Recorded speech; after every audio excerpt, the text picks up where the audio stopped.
देखो यहाँ पे कई सारे नौजवान हैं, उनसे मैं अपने दिल की बात शेयर करूंगा बहुत सारी। हत्या करते हो? नहीं, बड़े जोर से बोले। पर लड़कियों को मार देते हैं पैदा होने से पहले, उसको हत्या नहीं मानते तो ज़्यादा मारते हो आप। मतलब आप चींटी तो मारोगे नहीं और पैदा होने से पहले बेटी को मार दोगे और उसके अंदर कहोगे मैंने तो कुछ नहीं कहा। ऐसा नहीं होता, मैंने तो कुछ नहीं किया। अगर आपने विरोध नहीं किया तो आप उसके भागीदार बराबर के हैं। ज़्यादातर लोग चुप हो जाते हैं, बोलते ही नहीं, कहते मुझे क्या लेना देना, मेरे घर में थोड़ा हो रहा है। अरे हाथों से यहाँ भी बैठे हो। अगर इस समाज में एक भी आदमी ऐसा कह रहा है तो आपको उसको कहना चाहिए कि बेटा गलत बात है, ऐसा नहीं करना चाहिए। अब कहो तो सही, हमारा समाज अच्छी चीज़ों को शेयर करना नहीं चाहता।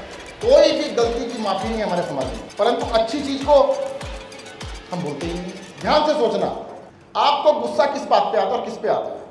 गले में चेन भी पहनते थे लोग, तो मैंने कहा ये आदमी लोग गले में चेन, अंगूठी, मोटी मोटी 3-3 अंगूठियाँ। तो मैंने उसकी रिसर्च करनी चालू करी कि हो क्या रहा है, कारण क्या है, इतना कारण क्या है कि जो सब पहन रहे हैं। अब थोड़ा कम हो गया चलन, उस टाइम पे ज़्यादा था।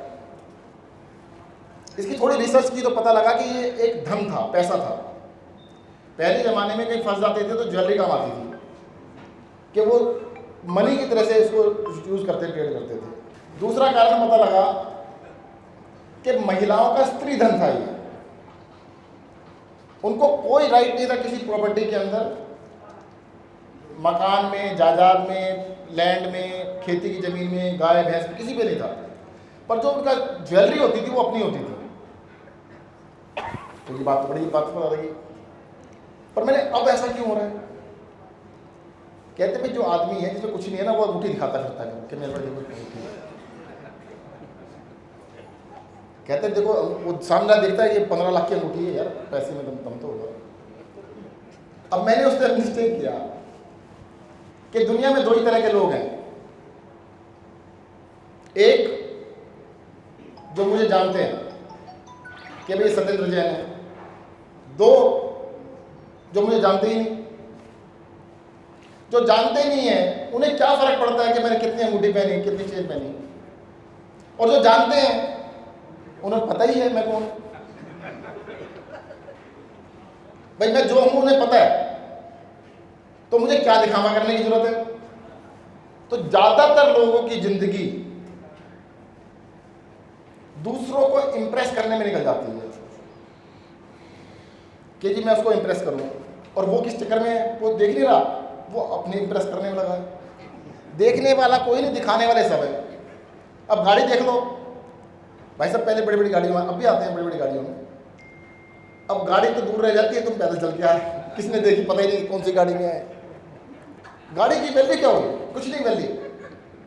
और बेचारा वो लोन दिए जा रहा है, कहते हैं मैं हद हो गई, मैं 1 लाख रुपये महीने किस्त दे रहा हूँ, कोई इसकी इज्जत नहीं कर रहा। देखो यहाँ पे कई सारे नौजवान हैं, उनसे मैं अपने दिल की बात शेयर करूंगा बहुत सारी। होता क्या है, सीखने के 2 तरीके हैं। या तो आप एक्सपीरियंस से सीख लो, वो जिंदगी आपको सिखा देगी सब कुछ। दूसरा, दूसरों के एक्सपीरियंस से सीख लो। 2 तरीके हैं ना। पर होता क्या है, लोग अपने एक्सपीरियंस शेयर नहीं करना चाहते। क्या कहते हैं, दुनिया तो ऐसी है जी, सुनेंगे नहीं। अरे तुम सुनाओ तो सही, सब सुनेंगे।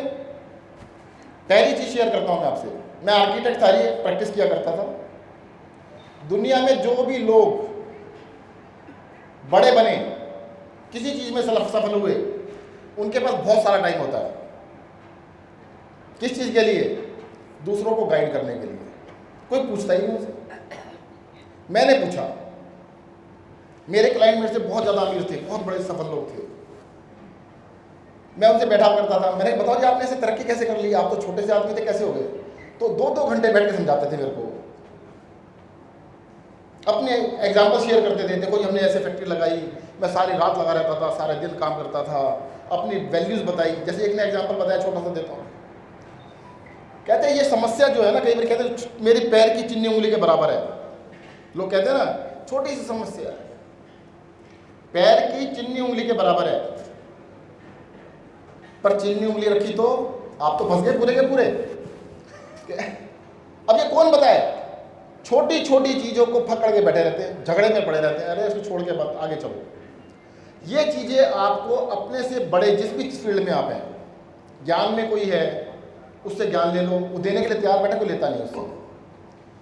जो पैसे वाला है पैसा तो खैर नहीं देगा पर ज्ञान वो भी दे देगा, तो ज्ञान तो ले लो भाई साहब, पैसा कमाने का तरीका समझ लो, समझा देगा वो। पहला ये है कि आप अपने एक्सपीरियंस पे जो करोगे उससे पहले दूसरों का एक्सपीरियंस शेयर कर लो, उनसे मांग लो, देने को तैयार बैठे हैं कोई हो। तो जब पूछेंगे तो आपका ज्ञान बढ़ेगा और आप उस रास्ते जाएंगे। एक और चीज़ बताऊँ मैं, लोग कहते हैं बेईमानी करना तो कोई बड़ी बात नहीं है, सभी करते हैं, यही कहते हैं ना लोग। और दूसरी तरफ क्या कहते हैं, बेईमानी नहीं करनी चाहिए कहते हैं। पर इस दुनिया में ईमानदार लोग भी हैं, वो अपना काम ईमानदारी से करते रहते, कहते ही नहीं कुछ भी। अब कहो तो सही, आपको कॉपी करने वाले लोग मिल जाएंगे। एग्जाम्पल शेयर करता हूं आपसे। मेरी शादी नहीं हुई थी, अब मैंने शादी हुई थी उसका बताया था, नहीं हुई थी तो क्यों बता रहा हूँ। मैं 12वीं क्लास में पढ़ता था, 11वीं या 12वीं में था। मेरी मदर की साइड से किसी की डेथ हो गई, मुझे पहली बारी 13वीं में जाने का मौका मिला। उन्होंने कहा भी तू चला जा, तो बड़ा हो गया, तो मुझे भेज दिया। अब वहां पे क्या था, सबको 101 रुपया दे रहे थे। मैंने सबसे कहा, बड़े बड़े बूढ़े बूढ़े लोग बैठे सब ले रहे थे, मैंने ये क्यों दे रहे हैं, कहते नहीं होता है। अब मैं पहली बारी 13वीं में गया, पहली बारी मैंने ऐसा देखा, मैंने कहा तो बहुत बड़ी कुरीति है, ऐसे गलत काम है तो ऐसा नहीं होना चाहिए। अब मुझे देने का नंबर आया, मैं नहीं लूँगा। कहते आप तो लड़की की तरफ से हो, मेरी मदर उनकी लड़की लगती होगी, आप क्यों नहीं लूँगा, आपको तो लेना पड़ेगा। मैंने प्यार से कहा मैं बिल्कुल नहीं लूँगा, नहीं माने। मैंने फिर थोड़ा सख्ती से बोला, मैंने बहुत बड़ी कुरीति है, मैं इसका विरोध करता हूँ, मैं बिल्कुल नहीं लूँगा। आप मानोगे नहीं, मेरी बात किसी ने नहीं लिया। मुझसे पहले किसी ने छोड़ा नहीं और मुझसे बाद में किसी ने लिया नहीं। अरे कहो तो सही, हत्या करते हो नहीं, बड़े जोर से बोले, पर लड़कियों को मार देते हैं पैदा होने से पहले, उसको हत्या नहीं मानते। आपकी जानकारी के लिए बता दूं, जो रेशो बाकी समाज की है, क्योंकि किसी ने कहा ही नहीं, किसी ने मुंह पे बोला ही नहीं आज तक, कोई बात नहीं चल जाता है तो मार दो। मतलब आप चींटी तो मारोगे नहीं, और पैदा होने से पहले बेटी को मार दोगे और उसके अंदर कहोगे मैंने तो कुछ नहीं कहा। ऐसा नहीं होता, मैंने तो कुछ नहीं किया। अगर आपने विरोध नहीं किया तो आप उसके भागीदार बराबर के हैं। ज्यादातर लोग चुप हो जाते हैं, बोलते ही नहीं, कहते मुझे क्या लेना देना, मेरे घर में थोड़ा हो रहा है। अरे हद हो गई, यहां क्यों बैठे हो, आपका घर तो नहीं है ये। अगर इस समाज में एक भी आदमी ऐसा कह रहा है तो आपको उसको कहना चाहिए बेटा गलत बात है, ऐसा नहीं करना चाहिए। आप कहो तो सही, क्योंकि आप लोगों का प्रेशर है उनके ऊपर। लड़के लड़की को क्या उम्र है, 25 साल, 28 साल, 30 साल, क्योंकि समाज का प्रेशर है कि बेटा होगा तो आपको मुखाग्नि देगा, यही कहते हैं ना। और आजकल तो छोड़ के अमेरिका भी चले जाते हैं, तो आप यहीं पे रोते फिरोगे, वो देखता भी नहीं है कि माता पिता कहाँ पड़े हुए। तो आपकी जिम्मेदारी बनती है कि दूसरे के फंसे में टांग अड़ाने की, साइड में नहीं हट सकते। जो आपको चीज़ सूट करती है वहाँ पे आप बीच में आप पूछ जाते हो, जो सूट नहीं करती साइड में हो जाते हैं। तो आपको जो भी अपने विश्वास हैं, जो भी आपकी धारणाएं हैं, उनको पब्लिकली शेयर करना चाहिए, बोलना चाहिए। अगर आप शेयर करेंगे, बोलेंगे तो उसकी वैल्यू। मैं तो एक बार कई बार लड़कियों को, जैसे मीटिंग होती है, मैं कहता हूँ, मैंने भी शादी से पहले लड़के से एक क्वेश्चन पूछना कि भाई अगर लड़की होने वाली हो तो क्या तुम और तुम्हारे माँ बाप कहें कि इसको मरवा दो तो तुम क्या करोगे। अगर वो सोच विचार में पड़ जाए तो उससे शादी मत करना। भाई अगर आपको सोचना पड़ जाए कि भाई तू इस लायक नहीं, तेरे से शादी करिए, ठोक के बोलो ना, नहीं करेंगे। होता क्या है, हमारा समाज अच्छी चीजों को शेयर करना नहीं चाहता। एक कहावत है, नेकी कर कहां पे डाल, कुएं पे डाल। परंतु आप एक छोटी सी गलती करके दिखाओ, छोटी, अच्छा मैं भाषण दे रहा हूं, एक शब्द गलत बोल दूं, देखो सारे मेरे पीछे पड़ जाएंगे, यहाँ नहीं पढ़ेंगे तो फेसबुक पे पड़ जाएंगे। अरे जैन साहब आए थे देखो क्या बोल गए, ये कोई तरीका होता है बोल के जाने का? भाई मैं इतना लंबा भाषण दे रहा हूँ, कुछ तो गलत बोल ही दूंगा ना। कोई भी गलती की माफ़ी नहीं है हमारे समाज में, परंतु अच्छी चीज़ को हम बोलते ही नहीं है। मैं दूसरी बात कहता हूँ, नेकी कर, कईयों को सुन रखा होगा, फेसबुक पे डाल कि नेकी करके फेसबुक पे डाल दो, जो भी अच्छा लगे आपको। आज यहाँ से जो जो सीख के जाओ, जो जो अच्छी लगे 4-5 बातें लिख दो कि ये भाई देखो ये अच्छी बातें लगी, इसको हमें करना चाहिए। होता क्या है, जैसे बुराई फैलती है ऐसे अच्छाई भी फैलती है, पर उसको छुपा के साथ कह के अंदर रखोगे तो कैसे फैलेगी? उसको सामने लाओ। हमें बचपन से सिखाया गया कि जी कभी नहीं कुछ कहना चाहिए, अच्छाई कर दी तो बताना नहीं चाहिए, पुण्य नहीं मिलता। एक बार शायद आप ही ने बुलाया था पश्चिम बिहार में ब्लड डोनेशन के लिए, तो ब्लड डोनेशन कैंप के लिए बुलाया, 1 लाख का टारगेट था, कमल जी था ना, तो मैं वहाँ पे गया। अब जाके कहते फीता काट दो, मैंने कहा ब्लड डोनेशन कैंप का क्या फीता होता है? मैंने मेरा खून निकाल लो और क्या होगा?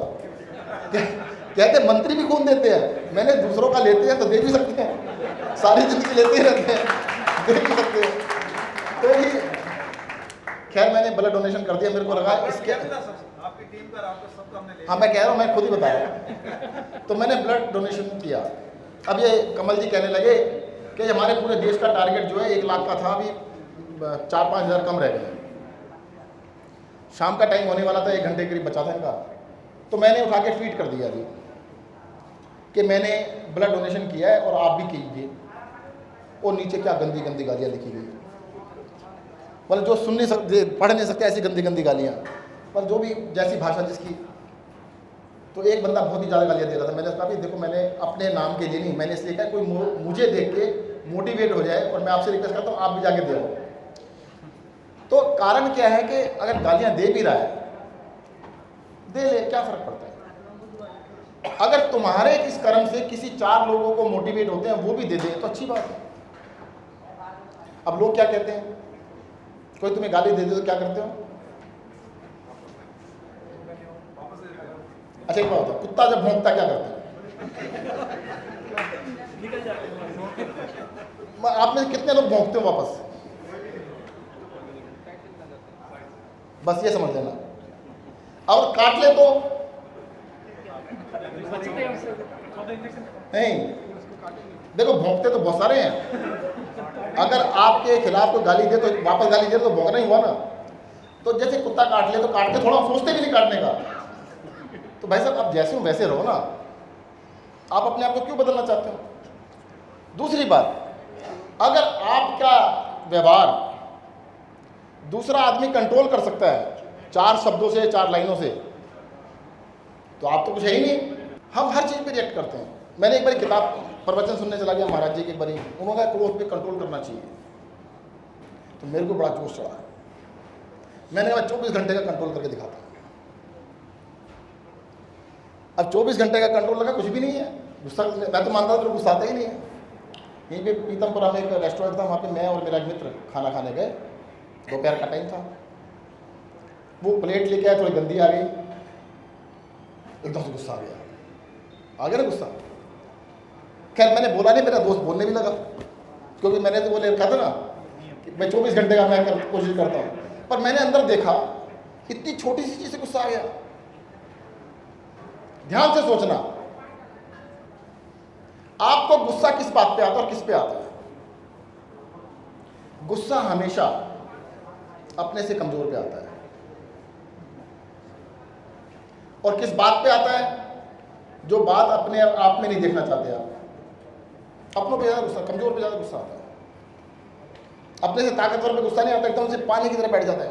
जैसे होता है ना, दूध के ऊपर छींटे मारते एकदम बैठ जाए, ताकतवर आदमी सामने आ जाए। गुस्सा पिताजी पे आएगा, क्योंकि उनसे सामने नहीं दिखाते, अंदर होता है। बच्चों पे बड़ा गुस्सा आता है, बीवी पे बड़ा गुस्सा आता है ना। अपने घर वालों पे सबसे ज़्यादा गुस्सा आता है। इसका मतलब क्योंकि आप अफोर्ड कर पा रहे हो ना। जहां पे आप गुस्सा करना अफोर्ड नहीं करते, वहां नहीं आता। तो अगर आपको गुस्से पे कंट्रोल करना है उसका एक बहुत बड़ा कारण और होता है अहंकार भी होता है। अगर आपका अहंकार किस चीज़ से बढ़ता है, मुझे ज़्यादा नॉलेज नहीं, आप बता दोगे। एक तो ज्ञान की वजह से बढ़ जाता है, ज्ञान मत कहते हैं इसे। आपकी नॉलेज जैसे जैसे बढ़ेगी आपका अहंकार बढ़ेगा, जैसे जैसे आपका पद बढ़ेगा आपका अहंकार बढ़ेगा, जैसे जैसे पैसा बढ़ेगा आपका अहंकार बढ़ेगा, नेचुरल सी बात है। और फिर वो आदमी क्या कहता है, भाई साहब अहंकार है, कहते मुझे तो आता ही नहीं, मुझे तो अहंकार है। जो सबसे बड़ा अहंकारी है उसकी पहचान पूछो जी अहंकार होता है, कहते हैं मुझे बिल्कुल नहीं होता। इसका मतलब वो इतना अंधा है, उसे पता ही नहीं अहंकार भी कुछ होता है। और अहंकार सबसे बड़ा कारण होता है क्रोध का। अगर आप ये मान ले कि सामने वाला भी इंसान है, भाई देखो इस दुनिया में कितने सारे जानवर हैं, कुत्ता, बिल्ली, गाय, भैंस, बकरी, घोड़ा, सब वही बोलते हो ना। अब राजेश जी और इनमें क्या फ़र्क है, इंसान ही है ना, ये भी, आप भी इंसान हो। हम आत्मा की बात करते हैं सबसे पहले। पीएचडी करेंगे, पहली क्लास नहीं पास करेंगे। आत्मा से नीचे बात करते हैं कभी? मैंने एक बार पूछा हम लोग क्या है सब, कहते सब आत्मा है। मैंने कहा समझ में यही आ जाए कि सब आत्मा है तो फिर तो परमात्मा बन गए, फिर क्या बचा है? अरे भाई उससे पहले पहली क्लास पास करो, को सब इंसान है। अगर इतनी आपके अंदर आ गई, समझ में आ गई कि इंसान है सारे के सारे, तो आप देखना अहंकार भी थोड़ा कम हो जाएगा और क्रोध भी कम हो जाएगा। खत्म तो नहीं होगा, खत्म तो एक ही दिन होगा जब शमशान में पहुंचोगे, उसके पहले नहीं होगा, पर कम हो सकता है। अवेयरनेस जो वर्ड होता है ना, इफ यू आर अवेयर, आप इस बात के लिए अवेयर हैं कि आपको क्रोध आया है, आप इस बात के अवेयर हैं कि आपको अहंकार हुआ है, तो वो धीरे धीरे कम हो जाएगा। एक कहानी सुनाता हूँ मैं आपको। कहते हैं जी मेरे को दंड दो, पश्चाताप दो। कहते क्या हुआ? कहते मैं एक घर में गया था, वहाँ पे यंग महिला थी और मेरे मन में गलत विचार आ गए। तो गुरुजी कहते हैं तो बहुत गलत बात है, चलो मैं आपको दंड दूंगा, पर आज नहीं कल दूंगा। अब सुबह सुबह अगले दिन फिर पहुँच गए, गुरुजी मुझे दंड दीजिए, पश्चाताप दीजिए। कहते रहे अभी नहीं, पहले तुम ऐसा करो भिक्षा लेके आओ, आने के बाद दूंगा। वो चोर बड़े छोटे वाले साधु, अरे रुको रुको रुको वापस आओ। कहते क्या? उसी घर जाना है। अब उनको काटो तो खून नहीं, कहते उसी घर में जाने को कह दिया गुरुजी ने। अब गुरुजी का आदेश है जाना पड़ेगा, गए, भिक्षा लेके वापस आ गए। गुरुजी ने पूछा आते ही कि आज कैसे विचार थे? क्या कहते गुरुदेव आज तो मैं ध्यान रख रहा था, मेरे विचार कहाँ हैं? आज कुछ विचार नहीं थे। क्योंकि अगर आप अवेयर हैं, अगर आप जागृत हैं, आप जाग रहे हैं, तो आपको सब कुछ पता लगेगा। अगर आप सोती हुई अवस्था में हैं तो आपको कुछ समझ नहीं आएगा। तो सबसे आसान, सबसे बड़ा तरीका ये है, आप अपने लिए खुद को जब भी गुस्सा आए पता होना चाहिए, हाँ गुस्सा आया, बस इतना पता होना बहुत है। आपको अहंकार हुआ, सिर्फ पता होना चाहिए और कुछ नहीं चाहिए। धीरे धीरे धीरे धीरे थोड़ा थोड़ा कम होता चला जाएगा। अगर ये पता ही नहीं लगे, आप में से किसी को गुस्सा आता है? आता है। अहंकार किसको है? अभी मान लो कि पहले पूछता था कि आधे खड़े ज्यादा नहीं होता अहंकार। तो अहंकार और क्रोध अगर धीरे धीरे थोड़ा थोड़ा सा भी कम कर लोगे, फिर आपको लगेगा यार दुनिया तो अच्छी है। हम ज़्यादातर दुनिया में कहते हैं ज़्यादातर लोग खराब है, नहीं। आप खुद जैसे होते हैं ना, जैसे शीशा है, शीशे के अंदर जैसे होंगे वैसे दिखेगा। आप आधे शीशा हो, अगर सामने वाला दिख रहा है तो आपको सारी दुनिया खराब लग रही है, तो इसका मतलब अंदर देख लो भाई साहब, अंदर कुछ खराबी आ गई है। अगर सारी दुनिया अच्छी लगने लगे, कहते यार कुछ ठीक हो रहा है, थोड़ा बेटर हो रहा है। मैं अपना शेयर करता हूँ आपसे थोड़ा सा। 20 साल पुरानी बात है। देखो पढ़ लिख के ना थोड़ा सा अहंकार तो आ ही जाता है, मैंने बताया था आपको। पढ़ लिख गए तो लगता था हम ज़्यादा होशियार हो गए। तो दुनिया में कमियाँ ही कमी नजर आती सब लोग कि सब बेकार है, खराब है, हर एक में कमी नजर आती। तो 20 साल पहले मंदिर जाना स्टार्ट किया, एक महाराज जी ने नियम दिला दिया, मंदिर जाने लगे। उसके बाद ना थोड़ा धीरे धीरे पलटना चालू हुआ। बस आज देख सकता हूँ, मुझे पता नहीं कब चेंज हुआ। मैंने लोग तो ठीक ही होते, जैसे होते सब सही होते। तो मतलब वही लोग तो नहीं बदले, मैं बदल भी नहीं सकता किसी को, अपने आप को बदल सकता हूँ ना। होता क्या है कि हम सारी दुनिया को बदलने में लग जाते हैं, शादी होने में तो खास तौर से लग जाते हैं कि बीवी को ठीक करेंगे, यही होता है ना। और कभी कभी बीवी भी चली जाती है, मैं इसको ठीक करूँ। मतलब बीवियाँ सफल हो जाती है, वो बात अलग है। तो कभी भी ये कोशिश मत करो कि दूसरे को ठीक करना है। इसका कारण क्या है कि वो सफल हो जाता है, हम रह जाते हैं? वो ज़्यादा स्ट्रांग है ना। मैं तो अक्सर कहता हूँ कि मेरी बीवी जो है ना, मतलब मैं ज़्यादा, मेरी पसंद ज़्यादा अच्छी है। कहते कैसे? मैंने देखो, मैंने अच्छी बीवी पसंद करी, तुम्हारी भी पसंद खराब है, मुझे पसंद कर लिया तो ठीक है। तो दरअसल क्या होता है, हम कोशिश हमेशा करते हैं मुश्किल काम करने की। ये इंसान की फितरत होती है, मुश्किल काम करने की हमेशा से फितरत रही है। उसको गा सकते हो जाके आप हर जगह, देखा मैंने क्या किया। मैं 2013 का किस्सा बताता हूँ। मैं इलेक्शन लड़ा भाई, हमें तो पता नहीं इलेक्शन क्या चीज़ होती है, हम तो ऐसे ही लोग थे। हम हमारे वॉलंटियर घर घर जाते थे, घर घर जाके कहते थे आम आदमी पार्टी को वोट देना, ये करना वो करना। तो मैं उनसे पूछता था, वो आके कहते सर बड़ा अच्छा रहा। मैंने क्या हुआ? कहते उस घर में गए थे, मैंने उनका नाम बताओ, ये नाम था। क्या हुआ? कहते 1 घंटा लगा, चार जबरदस्त डिस्कशन हुआ, उन्होंने चाय भी पिलाई। मैंने तुम्हारा टाइम बेकार कर दिया, कुछ नहीं होने वाला। कि तुम्हें आनंद आ रहा है बहस करने में, बहस करने से वोट मिलेगी? कभी नहीं मिलेगी। आप ऐसा करना, जितने लोग यहाँ बैठे हैं सारे बहस करो सुबह शाम तक, और अपनी बात को दूसरे को समझा के दिखा दो। हर चीज़ सुन रहे हैं, समझा पाते हैं किसी को? ये तो सुप्रीम कोर्ट के वकील हैं। अगर एक वकील दूसरे वकील को समझा दे तो मैं मान जाऊँ, और उनका स्विच कर दो, पार्टियां बदल दो, तो वो दूसरी बात करने लगेगा ना, तब समझाएगा। तो मतलब ये हुआ, बहस करने से कुछ मिलने वाला नहीं है। दरअसल क्या है कि डिस्कशन ज़्यादा इंपॉर्टेंट होता है। जो बात मैं बताना चाह रहा था,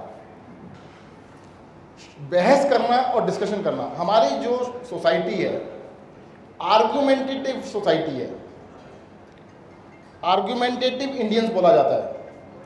हम आर्ग्यूमेंट करने को समझते हैं कि ये हमारी जीत है, आर्ग्यूमेंट करना ही हमारा फाइनल थिंग है। कहते मिले कुछ ना, इससे फर्क नहीं पड़ता जी, मजा तो आया। मजा तो आया बहस करने में। हमें आर्ग्यूमेंट नहीं, डिस्कशन करने की जरूरत है। डिस्कशन और आर्ग्यूमेंट में फर्क क्या होता है? डिस्कशन होता है किसी चीज को आगे बढ़ाने के लिए डिस्कस करना है, कि 2 जनों के विचार है, 4 जनों के विचार है, मिलकर कुछ और अच्छा हो जाए। आर्ग्यूमेंट क्या होता है कि आप यहाँ खड़े हैं, ये यहाँ खड़े हैं, ये यहाँ से नहीं रहा, ये यहाँ से नहीं रहा, लड़ते रहो, लगे रहो लगे रहो, शाम को काम खत्म। तो हमें डिस्कशन करना चाहिए। तो मुझे ऐसा लगता है कि आपको डिस्कशन पे ध्यान देने की जरूरत है, डिबेट पे नहीं ज़्यादा जाने की। डिबेट जीत जाओगे, आर्गुमेंट जीत जाओगे, इंसान को हार जाओगे। हमें दिल जीतने की जरूरत है, ना कि बहस जीतने की जरूरत है। ये ज़िंदगी के लिए बता रहा हूँ मैं आपको कि अगर हम दिल जीतने के लिए चलेंगे तो दिल जीतना बहुत आसान होता है, बहस जीतना बहुत मुश्किल होता है। और तरीका बताता हूँ छोटा सा। अगर आप बहस हार गए तो सामने वाले को क्या दिया आपने? जीतने का एक मौका। दिल जीत लो उसका कि भाई साहब बात सारी आपकी, पर थोड़ा सा काम मेरा ही कर देना। जैसे मैं क्या करता था 2013 के अंदर, मैंने इलेक्शन लड़ा, यहीं से यहाँ पे जा खड़े, यहीं पे था। मुझे कुछ जानता वानता भी नहीं था, और कोई कुछ भी कहे मैं सब बात मान लेता था। मैंने बात तो ठीक कह रहे हो, या आप बिल्कुल सही कह रहे हो, ये भी कह रहे हो। मैंने मेरा वोट मुझे दे देना। मैंने तो आपकी सारी बात मैंने मान ली, आप फिर ही मान लेना, तो हिसाब बराबर। तो काफी सारे लोग मान जाते थे, कहते यार बात तो ठीक है, इतनी सुन तो ली। कहते कोई नेता सुनता है किसी की? कहते मेरे घर भी आ गया, मेरी सुन भी ली, और क्या मांग रहा है? वोट ही तो मांग रहा है, दे देंगे, दे देंगे। अगर मैं उससे बहस करता कि नहीं आप गलत हो, आपने गलत लोगों को वोट दिया आज तक, मैं अच्छा हूं, कहते अच्छा तो बड़ा अच्छा, मैं बताता तेरे को। तो बहस करने से कुछ नहीं मिलेगा, अगर आप अपनी बात को प्यार से रखेंगे तो कुछ ना कुछ मिलेगा। जिंदगी के अंदर हमें क्या प्राप्त करना है, कहां जाना है, पता ही नहीं। अब पता कैसे लगेगा, कौन बताएगा? कोई तो बताएगा ना। मैं बताता हूं आज आपको। ऐसा करिए, एक कॉपी ले लो और एक पेन ले लो, सिर्फ एक पेज के ऊपर जो आपके मन में है लिख लो कि क्या बनना है, क्या करना है अगले 10 साल में, 20 साल में, 30 साल में। आपने लिखना है, मैंने नहीं लिखना। उसको लिख लेना और महीने में एक बार पढ़ लेना बस। अगर ठीक ना लगे तो चेंज कर लेना। आपको देखना डायरेक्शन अपने आप मिल जाएगी। होता क्या है, ये दोनों बेचारे आईएएस बने। आईएएस बनने से पहले बड़े बड़े वो रहे होंगे, परंतु जब रिटायर होंगे ना, इन्हें पता ही नहीं होगा कहां से चले कहां पहुंच गए। क्यों? क्योंकि लिख के तो रखा ही नहीं। जैसे बॉस मारेंगे, जैसे धक्का देंगे, वह चलते रहेंगे। मैं कई सारे जो आईएएस रिटायर होते हैं उनसे एग्जिट इंटरव्यू लेता हूँ। मैंने भी रिटायर हो रहे, अब क्या हुआ, क्या सोच के आए थे? कहते सर ये सोच के आया था। मैं करा क्या? कहते तो भूल ही गए थे। मैं कब याद आया? कहते अभी भी याद आया, रिटायर हो गया ना इसलिए। मतलब रिटायरमेंट के बाद याद आता है फिर कि भाई ये करना था, ये रिटायर हो गया, अब याद आ गया। तो अपना एक पेज सब लिख लो, जो भी करना है। अगर आपको डकैती डालने, लिख दो डकैती डालूंगा, लिखो। इतनी हिम्मत तो चाहिए। जब लिखने बैठेंगे कि हम ये करेंगे, इतना अच्छा काम करेंगे, वो करेंगे, वो करेंगे, वो करेंगे, वो करेंगे, वो करेंगे। अगर आपने गलत काम नहीं करना तो मत लिखो, करना है तो उसमें लिखो पहले। जैसे ही लिखोगे कि गलत बात है, काट दोगे उसको, फिर दोबारा पेज लिखो। और एक पेज को 4 पेज करना मत, सिंगल पेज। महीने में एक बार रिपीट कर सकते हो। और बताता हूं, जिंदगी में कुछ भी अचीव करना हो तो उसके लिए सबसे बड़ा काम क्या होता है? माउंट एवरेस्ट पे चढ़ना है। इसलिए सर वो अच्छा, अरे पता क्या होता है, उन्हें पता ही नहीं लगता कि जब पीछे बोलते तो मेरे कान आगे, मेरे कान में वही बोलते हैं।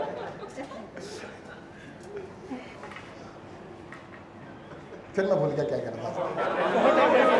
माउंट एवरेस्ट चढ़ रहे थे। हाँ, अब माउंट एवरेस्ट पे जाने थे, मुझे नीचे चले आए बता रहे। नहीं, ये विजय जी तो चरण छूने वाले थे। अगर माउंट एवरेस्ट पे चढ़ना है तो सबसे बड़ा काम क्या करना पड़ेगा बताओ? सोचना पड़ेगा कुछ। आगे बताओ। आत्मविश्वास जगाना पड़ेगा। और बताओ। पहला कदम बढ़ाना पड़ेगा। और भी कुछ बोलो। उन्होंने तो त्याग दिया कि मैं नहीं चढ़ूंगा। तैयारी करनी पड़ेगी, बेस कैंप पे जाना पड़ेगा। कुछ नहीं करना, कह रहे प्लान बनाना पड़ेगा। मैं कह रहा कुछ नहीं करना इसमें जो बताया आपने। ट्रेनिंग भी नहीं लेनी। सबसे पहला काम करना पड़ेगा पब्लिक डिक्लेरेशन। क्या बात, एक बार जोरदार खड़े होके, अकेले में नहीं। जंगल में मोर नाचा किसने देखा? अरे अकेले में नहीं, सबके सामने डिक्लेयर करना पड़ेगा मैं माउंट एवरेस्ट पे चढ़ूंगा। फिर लोग छोड़ेंगे नहीं, मैं छोड़ के आएंगे।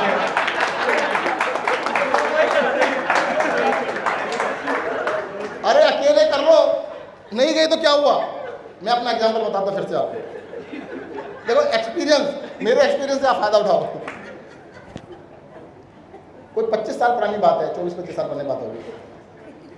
ऐसे डॉक्टर साहब के साथ बैठे थे एक बारी ना, नशे के ऊपर बात चल रही थी। तो कहते हैं नशा तो, मैंने कहा मैं जिंदगी में नशा नहीं किया। कहते नशा तो चाय में, चाय कॉफी कोल्ड ड्रिंक में भी होता है, निकोटिन होता है, ये होता है, वो होता है। ये तो बड़ी गड़बड़ होगी। मैंने कहा मैं छोड़ रहा हूँ। वो कहते मजाक कर रहे हो। मैंने 1 साल के लिए छोड़ दिया, और मैंने ऐसे छोड़ दिया जी, चाय कॉफी कोल्ड ड्रिंक छोड़ दी, बैठे बैठे ऐसे बात करते हुए। अब मैं जहाँ भी जाऊँ लोग कहें, आर्किड था मैं, जैन साहब चाय बनाए, मैंने कहा जी मैं चाय कॉफ़ी कोल्ड ड्रिंक नहीं पीता। अब थोड़े दिनों में सबको पता लग गया। अब मैं जहाँ भी जाऊँ, जैन साहब चाय नहीं पीते, जैन साहब कोल्ड ड्रिंक नहीं पीते, कॉफ़ी भी नहीं पीते। अरे 1 साल के लिए छोड़ दी, जिंदगी भर के लिए छोड़वा दी।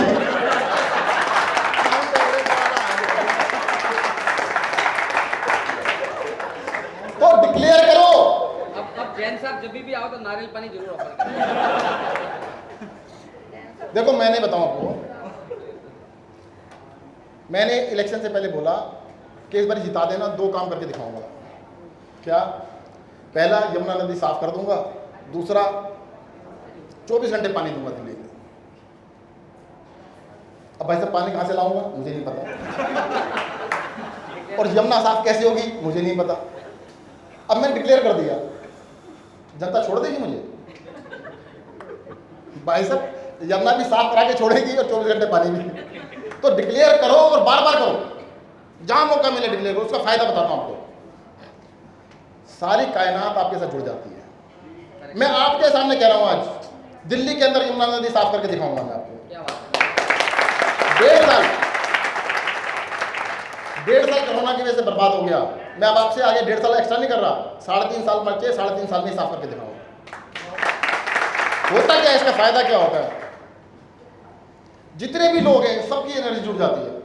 भाई आप अच्छा काम करने जा रहे हो ना, तो वो एनर्जी जुड़ेगी आपके साथ, वो काम करना आसान हो जाएगा। मैं जगह जगह कहता हूँ, लोग मेरे पास आ जाते हैं कि हम भी सहयोग करेंगे इसके अंदर। अब मैं कहूँगा नहीं, सहयोग कैसे करेंगे वो बेचारे? तो सबसे बड़ा काम होता है डिक्लेयर कर दो और बार बार डिक्लेयर करो। डिक्लेयर करने का फायदा, गलत काम डिक्लेयर करके दिखाओ, फिर क्या होगा? कोई करने देगा? रोक लेंगे ना। अच्छा काम करने के लिए डिक्लेयर करोगे तो लोग तुम्हारे को पीछे हटने नहीं देंगे फिर। तो इसलिए public declaration is very important in anything you want to achieve in your life. Otherwise देखो, मन तो चंचल है जी। मन में तो क्या होता है कि हर मिनट में कितने ख्याल आते हैं? 8 बारी, कितने बारी? अभी आपने इतना ज्ञान नहीं है। 50 बारी गाली से, 1 मिनट में 50 बारी। जितने आए तो 49 तो चले गए ना। तो डिक्लेयर जो करोगे वही अचीव कर पाओगे, वरना अचीव नहीं कर पाओगे। ध्यान रखिएगा। अपने बच्चों को, हमारे अंदर एक दिक्कत है हिंदुस्तान के समाज में, हम लोग शेयरिंग नहीं करते। पिताजी के सामने बोलने के लिए क्या जरूरी है? क्या बोले? हिम्मत और सही बात।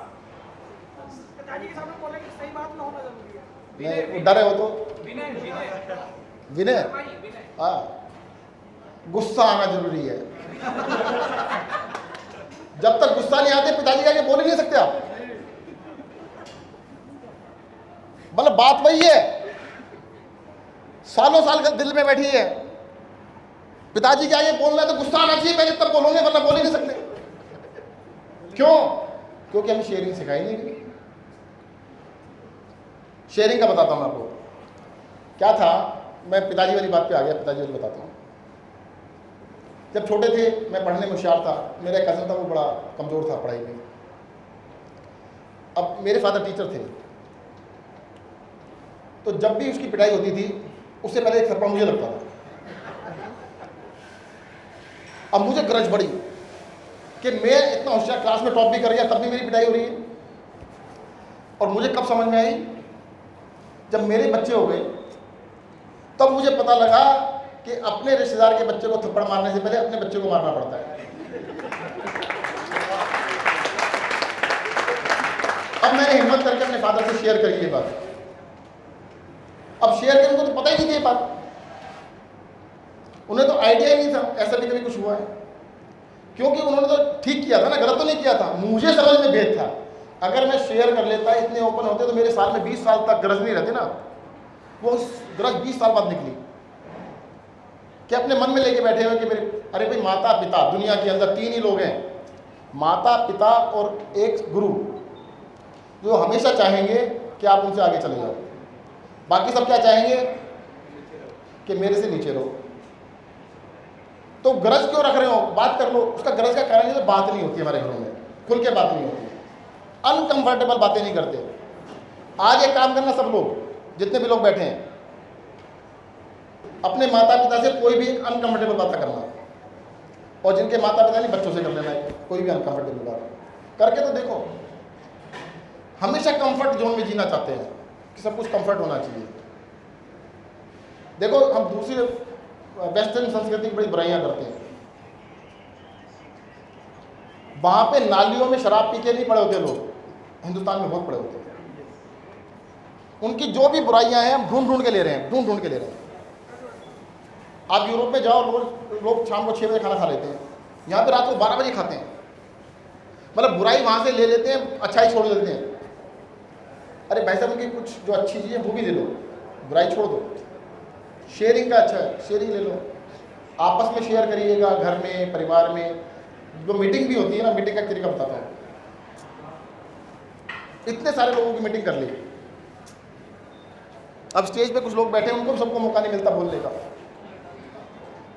इतने सारे खड़े हैं, इनको भी मौका नहीं मिलता, सबको कहते ये बोल रहा है, मेरे को मौका नहीं मिला। आपको एक मंत्र बता रहा हूं, मीटिंग करो 8 से 10 लोग हो और एक टॉपिक दे दो, इस टॉपिक पे बात करनी है। ग्रुप बना लो, 8-8 के यहीं बना लो, कमरे में बना लेना, सारे डिस्कस करो, सबको बोलने का मौका दो और जो डिसीजन हो फिर बता दो। कम से कम इन्वॉल्वमेंट तो होगी। हम क्या सोचते हैं, रिफॉर्म करने के लिए उसने सुन लिया काफ़ी है, उसको इन्वॉल्व नहीं करते। अगर 8-8 के ग्रुप बना के, 6-6 के ग्रुप बना के उनको को इन्वॉल्व हो जाओ, फिर देखना आपको उनसे कुछ मांगना नहीं पड़ेगा, कहना कुछ नहीं चाहिए। वो पीछे पीछे घूमेंगे कि भाई साहब हमने ये करना है, हमें ये करना है। कहो ये सब मिलके बैठ के अपने अपने प्रोजेक्ट बना के लाओ और आप ही ने चलाना है।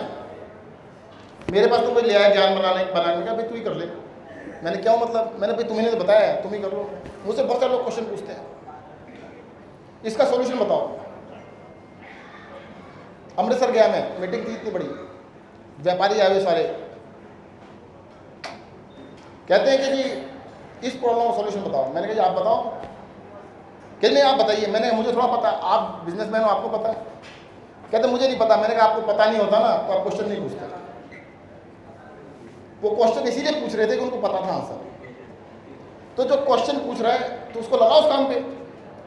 जो तुम्हारा विरोध करे उसी को नेता बना लो कि भाई साहब आप ये वाला काम संभाल लो, आप अच्छा करो। काम अच्छा करेगा, करना भी पड़ेगा, अच्छी बात है। दरअसल जिंदगी के अंदर हम सोचते हैं कि हम ऊपर से ऊपर पहुंच जाएंगे। अब सोच के देखो, माउंट एवरेस्ट पे पहुंच गए, वहां पे अकेले करोगे क्या?